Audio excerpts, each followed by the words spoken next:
नाज़रीन अस्सलाम वालेकुम। ज़ेड न्यूज़ टीवी चैनल में आपका इस्तकबाल है। मैं सलमान ख़ान। तफसीली ख़बरों से पहले सुर्खियों पर नज़र डालते हैं। MLC इंतखाबात के पेश नज़र तेलंगाना सेक्रेटेरिएट का इफ्तिताह मुलतवी, नई तारीख का जल्द होगा ऐलान। मेरी कानूनी जिद्दोजहद की वजह से सेक्रेटेरिएट की इफ्तिताही तकरीब मुलतवी हुई, KA पॉल का दावा। असेंबली में KTR की BJP पर सख्त तनकीद, कहा हैदराबाद मेट्रो प्रोजेक्ट में मरकज़ ताउन नहीं कर रही। छोटे ट्रैफिक चालानात को माफ़ कर दिया जाए, असेंबली में अकबरुद्दीन अवैसी का हुकूमत से मुतालबा। गरीब मुसलमानों को 100 गज वक्फ की ज़मीन लीज पर दी जाए, Telangana BSP convener RS Praveen का KCR से मुतालबा। हज 2023 के लिए ऑनलाइन दरख्वास्त दाखिल करने का अमल शुरू, आखिरी तारीख 10 मार्च मुकर्रर। अब पेश है खबरों की तफसील। तेलंगाना सेक्रेटेरिएट का इफ्तिताह मुलतवी कर दिया गया। हुकूमत ने ऐलान किया कि MLC इंतखाबात का इंतखाबी ज़ाब्ता अखलाक कोड नाफिज होने की वजह से इफ्तिताही तकरीब मुलतवी कर दी गई है। जल्द ही एक और तारीख का ऐलान किया जाएगा। डॉक्टर BR अम्बेडकर के नाम से तामीर करदा इस नए सेक्रेटेरिएट की इफ्तिताही तकरीब इस माह की 17 तारीख को वज़ीर आला KCR की सालगिरह के मौके पर होने वाली थी। चीफ सेक्रेटरी ने इस मसले पर मरकज़ी इलेक्शन कमीशन से मशवरा किया, लेकिन मरकज़ी इलेक्शन कमीशन की तरफ से कोई उम्मीद अफजा जवाब नहीं मिला। मरकज़ी इलेक्शन कमीशन की जानिब से तेलुगु रियासतों तेलंगाना और AP में MLC इंतखाबात का ऐलान किया गया है। इलेक्शन कमीशन ने जल्द खाली होने वाली इन नशिस्तों पर इंतखाबात का शेड्यूल जारी कर दिया है। AP तेलंगाना में असातिज़ा, ग्रेजुएट और बल्दियाती इदारों से खाली होने वाली MLC नशिस्तों के लिए इंतखाबात का ऐलान किया गया है।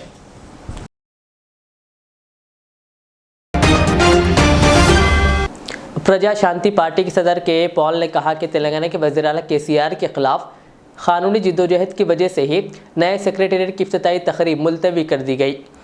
KA पॉल ने कहा कि उन्होंने 14 अप्रैल को डॉक्टर BR अम्बेडकर की यौम पैदाइश पर सेक्रेटेरिएट की नई इमारत की इफ्तिताह के लिए हाईकोर्ट में कानूनी जंग लड़ी है और कहा वो इस खुसूस में सुप्रीम कोर्ट के चीफ जस्टिस से भी शिकायत की है। कहा जिस पर K चंद्रशेखर राव ने सेक्रेटेरिएट के इफ्तिताही प्रोग्राम को मुलतवी कर दिया।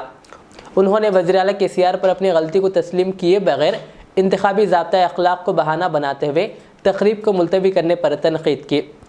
पॉल ने कहा कि नए सेक्रेटेरिएट का इफ्तिताह K चंद्रशेखर राव की सालगिरह के मौके पर होने वाला था। KA पॉल ने सेक्रेटेरिएट में आग लगने के वाक़े की CBI के ज़रिए जांच कराने का भी मुतालबा किया। उन्होंने कहा कि वो सुप्रीम कोर्ट में कानूनी जंग लड़ेंगे। वाज़ेह रहे कि रियासत में MLC इंतखाबात के पेश नज़र ज़ाब्ता अखलाक के सबब हुकूमत ने सेक्रेटेरिएट की इफ्तिताही तकरीब मुलतवी कर दी है, जो इस माह की 17 तारीख को होने वाली थी।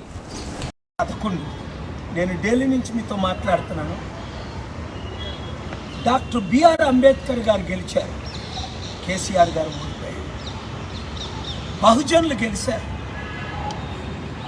ప్రజాస్వామ్యం గెలిచింది, బడుగు బలహీన వర్గాలు గెలిచాయి, SC STలు గెలిచారు, 4 కోట్ల తెలంగాణ ప్రజలు, 15 కోట్ల తెలుగు ప్రజలు గెలిచారు. ఎందుకంటే నేను ముందు నుంచి చెప్తున్నాను, ముఖ్యంగా ఏప్రిల్ 12 గుర్తుంచుకోండి, గవర్నర్ తెలంగాణ గవర్నర్ హోస్ట్ చేసినప్పుడే చెప్పాను, KCR గారు మీరు మార్పు చెందకపోతే దేవుణ్ణి మీరు శత్రువు చేసుకుంటారు. 10 నెలల తర్వాత మారేరా? 1% మారలేదు. ఈరోజు ఏం చెప్తున్నారు? ఎలక్షన్ ఉందని ఆయన పుట్టినరోజు February 15 doctor BR Ambedkar secretariat బిల్డింగ్ని ఓపెన్ చేయట్లేదండి. ఎందుకండి? చీఫ్ జస్టిస్ బుయాన్ గారు చెప్పారు కదా, మీ గవర్నమెంట్ ప్లేడర్ని నోరు మూసుకోమన్నారు, బయటకు పంపించేస్తానన్నారు, ఇంకా మాట్లాడితే పోలీసులు తీసుకొస్తానన్నారు ఈ గురువారం ఫిబ్రవరి 9వ తారీఖు. ఎందుకంటే చట్టం మీద గౌరవం లేని వారు, ఆనరబుల్ చీఫ్ జస్టిస్ మీద గౌరవం లేకుండా యథా రాజా తదా ప్రజలు మీరెట్లాగైతే అంబేద్కర్ గారి మీద గౌరవం లేదు, ప్రజల మీద గౌరవం లేదు, జనవరి 26 రిపబ్లిక్ చేయడానికి పరేడ్ గ్రౌండ్స్లో మీకు కరోనా, మరి అప్పుడే ఖమ్మంలో 1,00,000 మందితో చేసుకోవచ్చా? बीआरएस के वर्किंग सदर व रियासती वजीर केटीआर ने इल्ज़ाम लगाया है कि मरकज़ी हुकूमत हैदराबाद मेट्रो प्रोजेक्ट में ताउन नहीं कर रही है। उन्होंने इस मामले पर असेंबली में तनकीद करते हुए कहा कि रियासती हुकूमत की तजावीज़ का जवाब नहीं दिया जा रहा है। उन्होंने बरहमी का इजहार किया कि बीजेपी की हुक्मरानी वाली रियासतों में सिर्फ मेट्रो को ही फंड दिया जा रहा है। उन्होंने ऐवान में सवाल व जवाब सेशन के दौरान SNDP, मेट्रो रेल और चारमीनार फुटपाथ पर तरक्याती कामों से मुताल्लिक़ अरकान के पूछे गए सवालात के जवाब दिए। उन्होंने कहा कि हैदराबाद मुल्क में सबसे तेज़ी से तरक्की कर रहा है। ये शहर मुल्क का इक़्तिसादी इंजन बन गया है। उन्होंने कहा कि शमशाबाद एयरपोर्ट तक मेट्रो को 3 साल में मुकम्मल किया जाएगा। उन्होंने कहा कि मेट्रो हुकाम को पहले ही इंतबाह दिया गया है कि वो टिकट की कीमतें अपनी मर्ज़ी के मुताबिक ना बढ़ाएं। मेट्रो हुकाम को मशवरा दिया गया कि कीमतें RTC के बराबर होनी चाहिए। केटीआर ने कहा कि सब जानते हैं कि हैदराबाद का मतलब चार मीनार है। उन्होंने ये भी कहा कि हुकूमत पुराने शहर के लिए मेट्रो के काम के लिए संजीदा है। అధ్యక్ష ఇంత వేగంగా ఎదుగుతున్న నగరం ఇంత బాగా ఎదుగుతున్న నగరం ఇంత చక్కగా శాంతి భద్రతలు మెయింటైన్ చేస్తూ ఇన్వెస్ట్మెంట్లు ఆకర్షిస్తూ ఉపాధి అవకాశాలు సృష్టిస్తూ భారతదేశానికి ఒక ఎకనామిక్ ఇంజన్ గా మారిన నగరం, ఇట్లాంటి నగరానికి చేయూతనివ్వాల్సిన కేంద్ర ప్రభుత్వం కనీసం ఈ మెట్రో రైళ్ల విషయంలో కూడా ముందుకు రావడం లేదు అధ్యక్ష నేను స్వయంగా హర్దీప్ సింగ్ పూరి గారు అని మినిస్టర్ ఉంటారు అధ్యక్ష, ఆయనను బడ్జెట్ కంటే ముందు ఢిల్లీకి వెళ్ళి కలుద్దామని ఎన్నోసార్లు ప్రయత్నం చేశాను, అపాయింట్మెంట్ అడిగినాను, అపాయింట్మెంట్ ఇవ్వరు, డీటెయిల్డ్ ప్రాజెక్ట్ రిపోర్ట్ పోయి ఇద్దామంటే అపాయింట్మెంట్ కూడా ఇవ్వలేదు. చివరికి మా అరవింద్ కుమార్ గారిని పంపించి మా స్పెషల్ చీఫ్ సెక్రటరీని వాళ్ళ సెక్రటరీ గారికి ఇప్పించి డీటెయిల్డ్ ప్రాజెక్ట్ రిపోర్ట్ అక్కడ మొత్తం ఢిల్లీ మెట్రో ద్వారా దాని వెట్టింగ్ కూడా చేయించి దాని మొత్తం ఆడిటింగ్ కూడా చేయించి వారికి సమర్పించి రావడం జరిగింది అధ్యక్ష. ఆ సమర్పించి ఏం చెప్పాము అధ్యక్ష, 2వ దశ ఎయిర్పోర్ట్ వరకు మేము కట్టుకుంటాం మా సొంత నిధులతో, మీరు కేవలం BHEL నుంచి లక్డికాపుల్ వరకు అదేవిధంగా LB నగర్ నుంచి నాగోల్ వరకు ఏదైతే ఉన్న 31 కిలోమీటర్లు ఉందో దానికి సంబంధించి మీరు చేయూతనివ్వండి, 20%, 30% ఎంత ఇస్తారో అది ఇవ్వండి అని అడిగినాం. కానీ ఇంతవరకు మన బడ్జెట్లో ఏమైనా పెడతారనుకున్నాం, అందులో ఏమీ లేదు సార్. దురదృష్టం ఏంటంటే అధ్యక్ష వీళ్ళంతా వివక్షతో మేము ఊరికే అంటలేం, ఆధార సహితంగా చెప్తున్నాం తప్ప ఆధార రహితంగా మాట్లాడడం లేదు అధ్యక్ష. బెంగళూరు మెట్రో ఫేజ్ 2 అక్కడ 59,000 కోట్ల ఎస్టిమేట్ చేస్తే అందులో కేంద్ర ప్రభుత్వం ఒక 20% వాటా 11,866 కోట్ల రూపాయల వాటా అక్కడ ప్రకటించారు. దాంతోపాటు कायदे मजलिस अकबरुद्दीन अवैसी ने आज ऐवान असेंबली में ट्रैफिक चालानात का मुद्दा उठाया। इस मौके पर उन्होंने खिताब करते हुए कहा कि गरीब आवाम पहले महंगाई से परेशान है और फिर सड़क पर निकले तो ट्रैफिक पुलिस के चालान से आवाम को और मुश्किलात पेश आ रही है। उन्होंने ज़ेर इल्तिवा छोटे चालानात को मुआफ़ करने और ट्रैफिक क़वानीन में नरमी करने का हुकूमत से मुतालबा किया। And one more thing, sir, ये traffic चालानात sir, traffic police is supposed to regulate the traffic, sir. Magar we see, sir, the traffic police is not regulating the traffic, sir. They sit in one corner, hiding, and they keep on clicking pictures, sir. एक कोने में कहीं भी छुप के बैठे रहते, छक छक फोटो चालान घर पे। सर गरीब लोग हैं, महंगाई से परेशान है, रहम करिए उन पर। मेरी आपसे दरखास्त है, थोड़ा रहम करिए सर उन पर। गैस की कीमत बढ़ने से परेशान, पेट्रोल से परेशान, डीजल से परेशान, महंगाई से परेशान, घर से निकल रहे हैं तो पुलिस वालों से परेशान, छुपा हुआ है, टिक टिक मार दे रहा है, चालान भेज दे रहा है। सर और इसमें सर गरीब को ही चालान भरना पड़ा है। मैं हुकूमत से मुतालबा करूंगा, होम मिनिस्टर साहब से कहूंगा, हाँ साहब सही है, ये जरूरी है कि हमको कानून को इंप्लीमेंट करना है, हेलमेट पहनना है, ट्रिपल राइडिंग नहीं होना है, लेकिन उसके बाद भी जरा थोड़ी इतनी सख्ती ना करें, मेरी आपसे दरखास्त है। और जितने छोटे मोटे चालानात हैं उनको अगर माफ कर सकते हैं तो माफ करिए, गरीब आवाम खुश हो जाएगी। छोटे मोटे माफ कर दीजिए। एटलीस्ट कोविड के टाइम पर भी हम मुतालबा कर रहे थे कि कोविड के टाइम पे जो चालानात हुए उसको माफ करिए। वैसे ही अगर 2 व्हीलर्स का अगर रहा, छोटी 2 व्हीलर्स का और ऑटोस का रहा तो जरा उसके ऊपर भी करिए। रियासती BSP कन्वीनर व साबिक IPS RS प्रवीण ने आज मुस्लिम फेडरेशन के सदर सूफी खैरुद्दीन खादरी और जनरल सेक्रेटरी अबरार हुसैन आज़ाद व दीगर मेंबरान से मुलाकात की। इस मौके पर मीडिया से बात करते हुए उन्होंने कहा कि तेलंगाना हुकूमत मुसलमानों की भलाई के लिए कई वादे किए लेकिन इनके लिए कुछ नहीं किया। इसी तरह उन्होंने 12% मुस्लिम रिजर्वेशन देने का भी KCR हुकूमत से पुरजोर मुतालबा किया। उन्होंने ये भी कहा कि मुसलमानों की मौजूदा सूरत हाल इस वक्त काफ़ी ख़राब हो रही है। कहा जैसा कि हुकूमत ने दलित बंधु स्कीम शुरू की है वैसे ही हुकूमत को फौरी असर के साथ मुस्लिम बंधु स्कीम शुरू करनी चाहिए। इस मौके पर उन्होंने केसीआर हुकूमत से मुतालबा किया कि गरीब मुसलमानों को वक्फ की 100 गज ज़मीन लीज पर दी जाए। कहा क्योंकि तेलंगाना में वक्फ अराजियात बहुत ज़्यादा है। तेलंगाना के बहुजन समाज पार्टी के जरिए जो प्रेस कॉन्फ्रेंस है, ये प्रेस कॉन्फ्रेंस बहुत खासियत है इसका और बहुत इम्पॉर्टेंट प्रेस कॉन्फ्रेंस है, क्योंकि तेलंगाना में 12% पॉपुलेशन जो मुसलमान बरादरी का है, तो वो लोगों का देखभाल के लिए, वो लोगों का भलाई के लिए ये प्रेस कॉन्फ्रेंस लगाया गया। और इसमें जितने भी शामिल है प्रेस दोस्तों को मैं धन्यवाद देता हूँ, शुक्रिया अदा करता हूँ।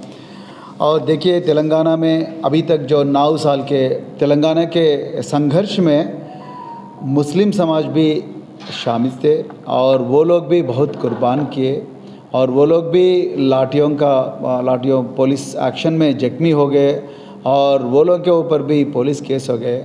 और तेलंगाना के जो जंग में, लड़ाई में, तेलंगाना सेपरेट तेलंगाना के लड़ाई में कई मुसलमान के कौम का भी शहीद है। तो मगर तेलंगाना जो 9 साल का हुकूमत में, जो तेलंगाना राष्ट्र समिति यानी कि BRS अभी और KCR जी का हुकूमत में बिल्कुल मुस्लिम समाज का ज़्यादा भलाई नहीं हुआ है। सिर्फ बातों से हो रहा है मगर काम में कुछ नहीं हो रहा है, ग्राउंड में कुछ ज़मीन पे कुछ नहीं दिख रहा है। इसीलिए आज मुस्लिम यूनाइटेड फ्रंट के साथ और सूफ़ी साहब है हमारे साथ और हमारे वरिष्ठ नेता और अबरार अहमद जी और मौलाना शफी मसूदी और रुकनुद्दीन साहब और रहीम भाई और साहब मोहम्मद सज्जाद हुसैन, ये सभी लोग हैं। मैडम आपका नाम? आबिदा बेगम, सब लोग हमारे साथ शामिल है और ये बहुत इम्पॉर्टेंट प्रेस कॉन्फ्रेंस है। आप लोगों को फिर एक बार शुक्रिया अदा करते हुए, देखिए सबसे पहला चीज़ ये है कि तेलंगाना में बहुत सारे मुस्लिम, बहुत सारे मतलब 90% लोग अभी भी गरीबी में जी रहे। तो वो लोगों को कम से कम 100 गज का लैंड, वक्फ लैंड बहुत है तेलंगाना में। वो वक्फ लैंड में हर फैमिली को, गरीब फैमिली को 100 गज लीज पे देना चाहिए, वो अलॉट करना चाहिए। वो सरकार नहीं कर रही है, बल्कि सरकार क्या कर रही है, सरकार तेलंगाना के सरकार वक्फ लैंड को, पिछले सरकार के जैसा तेलंगाना सरकार भी वक्फ लैंड को पूरा कब्जा करने के चक्कर में है। वक्फ लैंड जितने भी है वो बहुत बड़ा अमीर लोगों को, चाहे वो कोकापेट हो, चाहे वो गच्चीबोली हो, चाहे वो वेस्ट जोन हो, चाहे वो आदि बटला हो, हर जगह शमशाबाद हो, हर जगह वक्फ। तुर्की और सीरिया में ज़लज़ले के मुतासरीन की मदद के लिए कई ममालिक और हिंदुस्तान से भी इमदाद की गई है। इसी तरह आज BRS मलकपेट डिवीज़न अक़लियती क़ायद हयात हुसैन हबीब की जानिब से भी तुर्की के मुतासरीन के लिए ज़रूरी अशिया रवाना की गई। इस सिलसिले में उन्होंने हैदराबाद में वाक़ तुर्की कौंसलेट पहुँचकर ज़रूरी अशिया यहाँ हवाले की। इसी तरह कई अहल खैर हज़रात ने भी अपनी अपनी जानिब से तुर्की के मुतासरीन के लिए ज़रूरी अशिया रवाना कर रहे हैं। जिस तरह से सानेहा तुर्किया में हुआ है ज़लज़ले का, उस असना में हम लोग यहाँ पहुँचे हैं एड लेकर, और कोशिश हमारी बल्कि नहीं, आलम इस्लाम की और सारे जितने भी यहाँ पे हिंदू मुस्लिम सिख ईसाई भाई लोग आ रहे हैं यहाँ पे अपना सामान लेकर, जिस तरीके से अपने जज्बे से, ये इंसानियत के जज्बे से ये लोग यहाँ पर लाकर सामान दे रहे हैं, हम उन सब का शुक्रिया अदा करते हैं। साथ में हमारा मकसद यहाँ आने का और ये एड पहुँचाने का ये है कि आवाम तक ये बात पहुँचाए कि ज़्यादा से ज़्यादा लोग कोशिश करें कि यहाँ आए और यहाँ पर जो नए चीज़ें हैं, पुरानी चीज़ें नहीं, नए कपड़े जो हैं, जो अपने कार्टन में या किसी चीज़ में बंद कर अच्छी तरह से उसको जो है यहाँ पर लाकर पहुँचाए। इस वक्त की सख्त ज़रूरत है। सारी दुनिया जानती है कि हज़ारों की तादाद में जो लोग जो है ना वहाँ पे जिनका इंतकाल हुआ है और जिस तरह से वहाँ पे तबाही मची है, इसके अंदर हमारे देश से जो हमारा मैसेज दे रहे हैं हमारे देश से कि हम लोग भी दोस्ताना ताल्लुकात से या उस कंट्री तक हमारा ये सारा एड पहुँचे और बराबर तरीके से उनका साथ दिया जाए। आप क्या देख रहे हैं? ये हम क्या दे रहे नहीं, हम तो ये तो एक हम उसका खुलासा नहीं कर सकते, इसलिए नहीं कर सकते कि जो है ना ये एक चीज़ एक खिदमत खल्क है, इसके अंदर हम कोई चीज़ बताना नहीं चाह रहे कि हम लोग क्या दे रहे हैं। मगर यहाँ पे ज़्यादा से ज़्यादा जो चीज़ें हैं, एसेंशियल गुड्स जो है, जो ज़रूरियात ज़िंदगी है, वो यहाँ पे लिया जा रहा है। ब्लैंकेट्स है, वहाँ पे बर्फ़ गिर रही है, इस वजह से ब्लैंकेट्स है, और आपके जो है ना कुछ लेडीज़ के सामान है, साथ में बच्चों के पैम्पर्स है, ये सब सारी चीज़ें यहाँ पे ले रहे हैं। हमारी गुजारिश है कि ज़्यादा से ज़्यादा जितने एसेंशियल गुड्स हैं वो यहाँ पर लाएँ और लाकर यहाँ पर पहुँचाएँ। तेलंगाना प्रदेश कांग्रेस कमेटी के सदर रेवंत रेड्डी ने वज़ीर-ए-आला केसीआर पर पावर प्रोजेक्ट की तामीर के नाम पर करोड़ों रुपए की हेराफेरी करने का सनसनीखेज इल्ज़ाम आयद किया। खम्मम में प्रेस कॉन्फ्रेंस से खिताब करते हुए रेवंत रेड्डी ने कहा कि दौलत के लालच में केसीआर शोबे बरक़ी को नाकारा बनाने में मसरूफ़ है। उन्होंने कहा कि केसीआर प्रभाकर राव, रघु राम राव और गोपाल राव को साथ लेकर करोड़ों रुपए का गबन कर रहे हैं। उन्होंने पावर प्रोजेक्ट्स की तामीर और बरक़ी ख़रीदारी के मसले की आला सतही तहक़ीक़ात का मुतालबा किया। उन्होंने रियासत की आवाम को मशवरा दिया है कि वो ACD चार्जेस के नाम पर एक पैसा भी अदा ना करें। इस मसले पर हुकूमत के ख़िलाफ़ सबसे मुत्तहिदा जिदोजहद करने की अपील करते हुए कांग्रेस कायद ने कहा कि हम केसीआर को झुकने पर मजबूर कर देंगे। रेवंत रेड्डी ने यकीन दिया कि रियासत में कांग्रेस को इक़्तिदार हासिल होते ही ACD चार्जेस रद्द कर दिए जाएंगे। उन्होंने मज़ीद कहा कि केसीआर की मुसलसिल नाकामियों की वजह से ही शोबे बरक़ी बहरान की नज़र हो गया है। उन्होंने कहा कि अगर KTR बेदाग है तो इनकी और KTR की जायदादों का बरसर खिदमत जज के ज़रिए तहक़ीक़ात कराने के चैलेंज को कबूल करें। उन्होंने कहा कि क़ानून हक़ मालूमात आम आवाम के लिए हथियार है। कहा और इसी कानून का सहारा लेकर हम आप लोगों के स्कैम का पर्दाफाश कर रहे हैं। इसी तरह उन्होंने तेलंगाना में 24 घंटे बरक़ी की सरबराही से मुताल्लिक़ भी के चंद्रशेखर राव पर तनक़ीद की। అడగదలుచుకుని రాష్ట్ర ముఖ్యమంత్రి న్యూయార్కులైన కరెంటు పోతదేమో కానీ తెలంగాణ పోదు, కన్ను రెప్ప మూసి తెరిచినంత సమయం కూడా కరెంటు పోదన్నావు కదా చంద్రశేఖర్ రావు. ఇవాళ నేను అడుగుతున్నా, రోజులో 5-6 గంటలు కూడా వస్తలేదా, వచ్చింది కూడా దొంగలు కొట్టే రాత్రి వస్తుంది. మోటార్ కార్డ్ ఎవడు వండాలి, మీటర్ కార్డ్ ఎవడు వత్తాలని నేను అడుగుతున్నా. बोधन के रुकन असम्बली शकील आमिर ने आज बोधन चौराहे पर शिवाजी महाराज के मुजस्समे की नकाब कुशाई अंजाम दी। इस मौके पर खिताब करते हुए शकील आमिर ने कहा कि शिवाजी महाराज और मुसलमानों के ताल्लुक़ से कुछ लोग सियासत करते हुए झूठ फैला रहे हैं कि शिवाजी महाराज मुसलमानों के ख़िलाफ़ थे। उन्होंने मुसलमानों और हमवतनों से अपील की है कि वो शिवाजी महाराज की तारीख़ पढ़ें। इस मौके पर उन्होंने आपसी भाईचारे को मजबूत बनाने और सियासी जमातों के नफरती बयानबाजी के झांसे में ना आने की आवाम से पुरजोर अपील की। ముందుకు పోవాలని మీ అందరికీ నేను రెండు చేతులు జోడించి విజ్ఞప్తి చేస్తా ఉన్నా। मुस्लिम भाइयों से भी मेरी गुजारिश है, शिवाजी महाराज मुसलमानों के दुश्मन है, फलाना है, ऐसा है बोल के कोई पॉलिटिकल पार्टीज क्रिएट कर रहे सो कंट्रोवर्सी है। मेहरबानी करके हिस्ट्री पढ़िए, हिस्ट्री में आपको रहता अगर 1.5 लाख शिवाजी महाराज की आर्मी थी तो उसमें 66,000 मुस्लिम सोल्जर थे। शिवाजी महाराज की आर्मी में नवल आर्मी रहने दीजिए, ग्राउंड आर्मी रहने दीजिए, सबके आर्मी चीफ मुस्लिम्स थे। शिवाजी महाराज के दौर में मस्जिदें बनाई गई, जो मस्जिद के इमाम थे उनके लिए भी शिवाजी महाराज खुद घर बना के दिए सोए।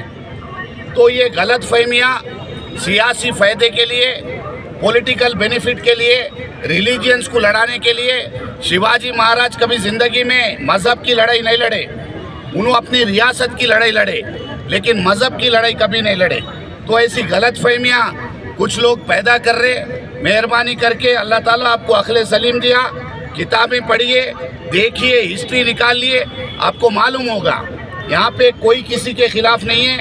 और मेरे को मालूम है कभी भी मुस्लिम कम्युनिटी की तरफ से ऑब्जेक्शन नहीं हुआ, लेकिन यहाँ जो भी हादसा हुआ था, जिस तरीके से ये स्टैचू लगाया गया था, वो तरीका गलत था, उसकी मैं निंदा करता हूँ। वो गलत चीज़ थी। आइंदा बोधन में अगर ऐसी कोई चीज़ रिपीट होंगी तो उस पर strict and strict law and order के हिसाब से एक्शन लिया जाएगा। मैं तमाम लोगों से गुजारिश करता हूँ कि हिंदू मुस्लिम भाई भाई की गंगा जमनी तहजीब और भारत देश की, हिंदुस्तान की एकता को हमेशा कायम रखे, भाईचारे से प्यार। तेलंगाना स्टेट हज कमेटी सदर नशीन मोहम्मद सलीम और B Shafiullah executive officer Telangana state Haj committee ने अपने एक मुश्तरका सहाफ़ियाती बयान में कहा कि 10 फरवरी से हज 2023 के लिए ऑनलाइन दरख्वास्तें दाखिल करने का अमल शुरू हो चुका है। दरख्वास्तें दाखिल करने की आखिरी तारीख 10 मार्च मुकर्रर की गई है। चेयरमैन मोहम्मद सलीम ने बताया कि आज़मीन अपने मोबाइल से हज कमेटी ऑफ इंडिया के ऐप से दरख्वास्तें दाखिल कर सकते हैं। हज कमेटी ऑफ इंडिया की वेबसाइट www.hajcommittee.gov.in से तफसीलात हासिल कर सकते हैं। बी शफीउल्लाह एग्जीक्यूटिव ऑफिसर ने कहा कि ऐसे आज़मीन जिनके पासपोर्ट की मुद्दत 31 दिसंबर 2023 हो वही दरख्वास्तें दाखिल करने के अहल होंगे। तमाम आज़मीन दरख्वास्तें ऑनलाइन दाखिल करने के बाद ही तेलंगाना स्टेट हज कमेटी के दफ्तर से रुजू हों। आज़मीन को पासपोर्ट के पहले और आखिरी सफ़हात के ज़ेरॉक्स कॉपियाँ दाखिल करनी चाहिए। दरख्वास्त गुजारों को चाहिए कि वो अपने ताज़ा पासपोर्ट साइज़ फ़ोटो जिसका बैकग्राउंड सफ़ेद हो दरख्वास्त के साथ लगानी चाहिए। मज़ीद तफसीलात वेबसाइट से www.hajcommittee.gov.in से हासिल कर सकते हैं या फ़ोन नंबर 04023298793 पर रब्त पैदा किया जा सकता है।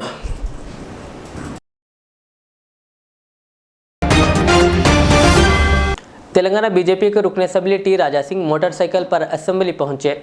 वो हुकूमत की तरफ से इन्हें अलाट की गई ब्लड प्रूफ गाड़ी के खिलाफ एहतजाज के लिए असम्बली पहुंचे। इनके पीछे इनका सिक्योरिटी अहलकार भी मौजूद था। राजा सिंह हुक्काम की जानिब से इनको अलाट करदा ब्लड प्रूफ कार के बार बार सड़क के दरमियान ख़राब होने पर हुकूमत की जानिब से दूसरी गाड़ी फराहम करने की इनकी दरख्वास्तों को नज़रअंदाज करने पर बरहम है। गुज़िश्ता रोज़ हुकूमत के रवैये के खिलाफ एहतजाज करते हुए उन्होंने हैदराबाद में वज़ीर आला के चंद्रशेखर राव के कैंप ऑफिस प्रगति भवन की गेट के करीब इस कार को छोड़ दिया था और एहतजाज किया था, जिस पर पुलिस ने इन्हें हिरासत में ले लिया था।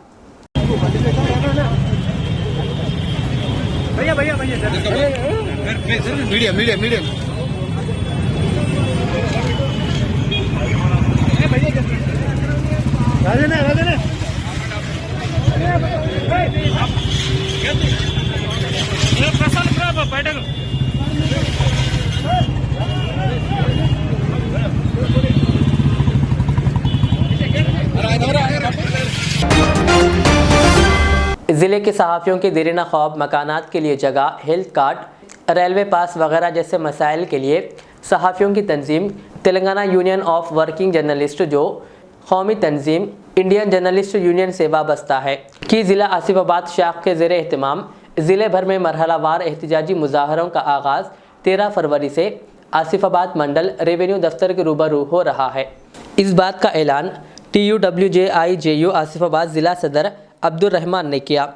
ये मुजाहरे 3 मराहिल में होंगे। पहले मरहले में 13 फरवरी को मंडल रेवेन्यू दफ्तर MRO के सामने एहतजाज किया जाएगा। दूसरे मरहले में डिवीज़न रेवेन्यू दफ्तर RDO के सामने और आखिर में ज़िले आसिफाबाद कलेक्टर के दफ्तर के सामने बड़े पैमाने पर एहतजाज किया जाएगा और एहतजाज के साथ ऑफिसर्स को मुतालबात की अर्जी सौंपी जाएंगी ताकि वो रियासती हुकूमत तक इस पैगाम को पहुँचाकर सहाफ़ियों के मसाइल को फ़ौरन हल करने के इक़दामात करें। अब्दुल रहमान ने कहा कि तेलंगाना रियासत की अलहदगी की तहरीक में सहाफ़ियों का अहम किरदार रहा और इसी के पेश नज़र वज़ीर आला के चंद्रशेखर राव ने सहाफ़ियों से कई वादे किए थे जो आज तक पूरे नहीं हुए। इसी तरह उन्होंने हुकूमत से मुतालबा किया कि किसी भी सहाफ़ी के इंतकाल पर जर्नलिस्ट बीमा को अमल में लाते हुए मरहूम के अहले ख़ानदान को 25 लाख रुपये एग्ज़िग्रेशा दिया जाए। अब्दुल रहमान ने तमाम सहाफ़ियों से अपील की है कि वो इन मुजाहरों में बढ़ चढ़ कर हिस्सा लें और इन प्रोग्रामों को कामयाब बनाएं।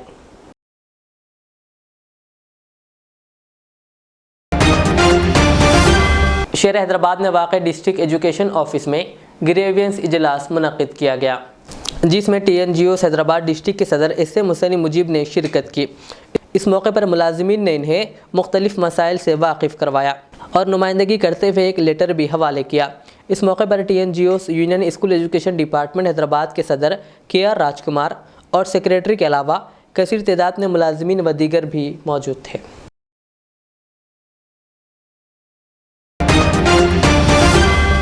कोहिर मंडल के कांग्रेसी नायब सदर मोहम्मद शाकिर अली की यौम पैदाइश के मौके पर तकरीबात का अहतमाम किया गया। साबिक़ा वज़ीर व कांग्रेस की कारगुजार सदर J गीता रेड्डी के मकान वाक़ सिकंदराबाद में शाकिर अली की यौम पैदाइश तकरीब मनाई गई। इस मौके पर गीता रेड्डी ने शाकिर अली की शालपोशी व गुलपोशी करते हुए इन्हें खूब दुआओं से नवाजा और इनके साथ केक कट किया। इसी तरह मजलिस बचाओ तहरीक के तर्जुमान अमजदुल्ला खान खालिद के प्रजा दरबार हैदराबाद में भी एक तकरीब मुनक्किद हुई, जिसमें अमजदुल्ला खान ने शाकिर अली की शालपोशी व गुलपोशी करते हुए इन्हें मुबारकबाद दी और मुस्तकबिल में इनकी मज़ीद तरक्की के लिए दुआ की। इस मौके पर केक भी काटा गया और इसी तरह संगारेड्डी में रियल इस्टेट बिजनेसमैन सोलोमोन कृष्णा और खुतुबुद्दीन की जानिब से भी शाकिर अली की शालपोशी व गुलपोशी की गई और इन्हें मुबारकबाद पेश करते हुए केक काटा गया। इस मौके पर आमिर सेठ होटल हैदराबाद ग्रैंड, आतिफ सेठ MM ग्रुप, सोहेल सेठ महाराजा पैलेस, मुजीबुर रहमान, अक्षय, अतीक और अकील सरपंच के अलावा दीगर मौजूद थे। आखिर में सुर्खियों पर और एक बार नज़र डालते हैं। MLC इंतखाबात के पेश नज़र तेलंगाना सेक्रेटेरिएट का इफ्तिताह मुलतवी, नई तारीख का जल्द होगा ऐलान। मेरी कानूनी जिद्दोजहद की वजह से सेक्रेटेरिएट की इफ्तिताही तकरीब मुलतवी हुई, KA पॉल का दावा। असेंबली में KTR की BJP पर सख्त तनकीद, कहा हैदराबाद मेट्रो प्रोजेक्ट में मरकज़ ताउन नहीं कर रही। छोटे ट्रैफिक चालानात को माफ़ कर दिया जाए, असेंबली में अकबरुद्दीन अवैसी का हुकूमत से मुतालबा। गरीब मुसलमानों को 100 गज वक्फ की ज़मीन लीज पर दी जाए, Telangana BSP convener RS Praveen का KCR से मुतालबा। हज 2023 के लिए ऑनलाइन दरख्वास्त दाखिल करने का अमल शुरू, आखिरी तारीख 10 मार्च मुकर्रर। ये थी आज की दिन भर की हमारी खबरें। मुझे इजाज़त दीजिए। हमारे एज़िट चैनल को यूट्यूब पर सब्सक्राइब, फेसबुक पर लाइक शेयर ज़रूर करें। अल्लाह हाफिज़। जिंदगी का हर पल रहे खुशियों भरा, प्यार का हर रंग लगे दिलकश और हसीन। HKGN furnitures, complete bed set, sofa set, dining table. इसके अलावा आपकी लाडली के लिए मुकम्मल मैरिज सेट सिर्फ और सिर्फ 44,999 रुपए में, और इसके साथ डबल डोर अलमारी और बेड सेट बिल्कुल फ्री। आज ही विजिट करें प्रोप्राइटर मोहम्मद नसीर किश्ती। एड्रेस फरीद कॉम्प्लेक्स, ओवैसी हिल, हैदराबाद। कॉन्टैक्ट 9912857230 और 9346062190। रियाज इस्लामिक स्कूल, तालीमी मैदान में एक नया इनकलाब। इस्लामिक और मॉडर्न एजुकेशन की अजीम दरसगाह। 23 साल तजुर्बे के बाद तलबा और तालिबात के लिए रियाज इस्लामिक स्कूल पेश करता है हिफ्ज़ कुरान, नाज़िरा कुरान क़ायदे के अलावा नर्सरी ता 10वीं जमात तक की तालीम का बेहतरीन नज़्म। बच्चों के लिए हॉस्टल की सहूलत, मुस्तहिक़ तलबा के लिए खुसूसी रियायत। तलबा और तालिबात के लिए अलहदा क्लासेस के माकूल नज़्म, खुसूसी computer classes, hardware and software training. बच्चों में तहरीर और तकरीरी सलाहियतों को उजागर करने के लिए हफ्तावारी प्रोग्राम। काबिल और मुशफ़िक़ असातिज़ा इकराम की निगरानी में बेहतरीन तालीम नज़्म। सुबह 8 बजे तक शाम 4:30 बजे दाखिले जारी हैं, उजलत कीजिए। Riyaz Islamic school, opposite lane, new SR petrol pump, Vattapalli, Hyderabad.